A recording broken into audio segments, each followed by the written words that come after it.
All right, investors, ever wondered how to get your hands on Bitcoin using Cash App? Well, today I'm breaking it down into simple steps. Let's dive right in. First things first, download Cash App. Head over to the App Store or Google Play and install it on your iOS or Android device. Easy as pie. Next, you'll need to create an account. Sign up and make sure to verify your identity. This usually involves providing some basic info and snapping a pic of your ID. Don't worry, it's pretty straightforward.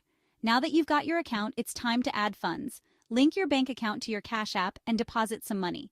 You can do this by tapping the bank icon and following the prompts.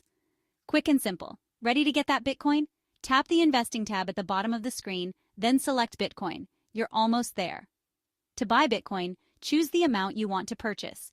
You can either select a preset amount or enter a custom amount. Once you're happy with your selection, confirm the transaction.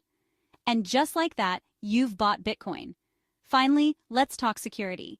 You can keep your Bitcoin right in the Cash App, but for added safety, consider transferring it to a dedicated Bitcoin wallet.